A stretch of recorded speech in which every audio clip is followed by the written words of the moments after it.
Hello friends, சிம்பிளாக ஒரு egg biryani எப்படி பண்ணுறதுன்னு பார்க்கலாம். ஸோ இது வந்து ரொம்ப சிம்பிள், நிறைய இன்கிரியன்ஸ்லாம் தேவைப்படாது. நார்மலாக பிரியாணிக்கு செய்கிற மசாலா யூஸ் பண்ணி தான் இதை செஞ்சிருக்கேன். அண்ட் ரொம்ப டேஸ்ட்டாகவும் இருக்கும். நீங்கள் லஞ்ச் பாக்ஸ்க்கு வந்து குவிக்காக வந்து ஒரு ரெசிபி தேடிட்டு இருக்கீங்கன்னா ஸோ இந்த ரெசிபி நீங்கள் ட்ரை பண்ணலாம். அண்ட் வந்து இது ரொம்ப டேஸ்ட்டாக இருக்கும். அண்ட் இது வந்து ரொம்ப குவிக்காகவும் முடிஞ்சிடும். ஸோ இது எப்படி பண்ணுறதுன்னு பார்க்கலாம் வாங்க. தேவையான பொருள் என்னென்னு பார்த்துலாம். நான் வந்து ஒரு மீடியம் சைஸ் வெங்காயம் நல்லா நீட் வாக்கில் கட் பண்ணி வச்சிருக்கேன். இந்த மாதிரி 1 டேபிள் ஸ்பூன் இஞ்சி பூண்டு பேஸ்ட் எடுத்திருக்கேன். 3 பச்சை மிளகாய் காரத்துக்கு இந்த மாதிரி கீறி வச்சிருக்கேன். 2 மீடியம் சைஸ் தக்காளி இந்த மாதிரி நீட் வாக்கில் கட் பண்ணி வச்சிருக்கேன். கொஞ்சம் புதினா, கொஞ்சம் கொத்தமல்லி எடுத்து வச்சிருக்கேன்.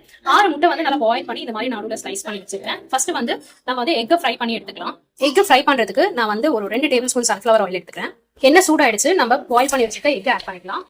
இது கூட 1 டேபிள் ஸ்பூன் கார மிளகாய் தூள் மேலே தூவி விட்டுக்கிறேன். இது நல்லா வந்து ஒரு 3 மினிட்ஸ் நல்லா எக்கு வந்து ஃப்ரை ஆகிற வரைக்கும் நல்லா ஜென்டலா கலந்து எடுத்துக்கலாம். இது வந்து நல்லா ஃப்ரை ஆயிடுச்சு. இப்போ வேற பிளேட்ல மாத்திக்கலாம். இதே பேன்ல வந்து 2 டேபிள் ஸ்பூன் எண்ணெய் ஆட் பண்ணிக்கிறேன். நான் வந்து 1 டேபிள் ஸ்பூன் நெய் ஆட் பண்ணிக்கிறேன்.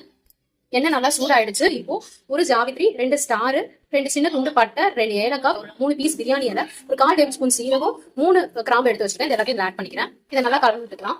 இப்போ நம்ம கட் பண்ணி வச்சிருக்க வெங்காயம், பச்சை மிளகாய், இஞ்சி பூண்டு பேஸ்ட் இதை நல்லா கோல்டன் கலர் வரைக்கும் ஃப்ரை பண்ணிக்கலாம்.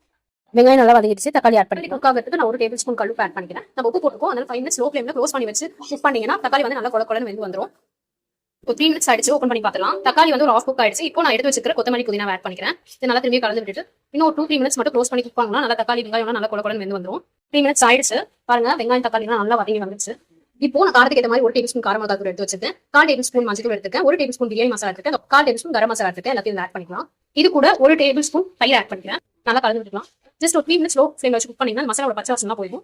இன்னைக்கு வந்து பொன்னி புழுங்கல் அரிசி தான் எடுத்துக்கேன். இது வந்து நம்ம நார்மலா வீட்ல சாப்பாடு செய்யற அரிசி தான். நீங்க பாஸ்மதி ரைஸ்ல வேணும்னா கூட பண்ணலாம். எந்த ரைஸ்ல பண்ணாலும் நல்லா தான் இருக்கும். சோ இது வந்து 2 கிளாஸ் அரிசி வந்து ஊற வச்சிருக்கேன். ஒரு 100 கிராம்ஸ் ரைஸ் இருக்கும். சோ இது ஒரு 1/2 hour முன்னாடி நல்லா ஊற வச்சு எடுத்துக்கேன். வாஷ் பண்ணி எடுத்து வச்சிருக்கேன். 2 கிளாஸ் அரிசிக்கு 5 கிளாஸ் தண்ணி எடுத்துக்கேன். ஏன்னா இது வந்து பொன்னி புழுங்கல்ன்றதுனால பாஸ்மதி ரைஸ் விட குக்காக கொஞ்சம் டைம் எடுக்கும். தண்ணியும் கொஞ்சம் தேவைப்படும். அதனால நான் வந்து 1 கிளாஸ் எக்ஸ்ட்ரா தண்ணி எடுத்துக்கேன். இது நீங்க பாஸ்மதி ரைஸ்ல பண்றீங்கன்னா 2 கிளாஸ் அரிசிக்கு 4 கிளாஸ் தண்ணி போட்டீங்கன்னா கரெக்டா இருக்கும். 3 மினிட்ஸ் ஆயிடுச்சு. மசாலோட பச்சை வாசனை போயிடுச்சு. அப்ப எடுத்து வச்சுட்டு 5 கிளாஸ் தண்ணி ஆட் பண்ணிக்கிறேன்.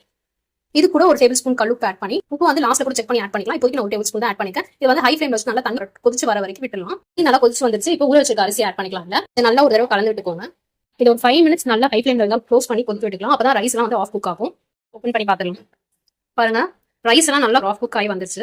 ரைஸோட லெவலும் வாட்டரோட லெவலும் ஈக்குவலா வந்துருச்சு ஆல்மோஸ்ட். இப்போ நம்ம ஃப்ரை பண்ணி வச்சிருக்க எக்ஸ் ஆட் பண்ணிக்கலாம். இதுக்கப்புறம் இது வந்து ரொம்ப ஜென்டலா கலரி விட்டுக்கணும். ஏன்னா வந்து அப்புறம் எக்கெல்லாம் உடஞ்சிரும்.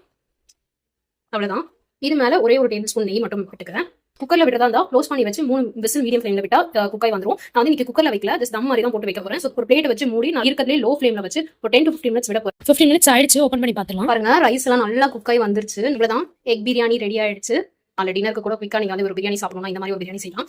இந்த வீடியோ உங்களுக்கு யூஸ்ஃபுல்லா இருந்தா லைக் பண்ணுங்க, ஷேர் பண்ணுங்க, சப்ஸ்கிரைப் பண்ணுங்க.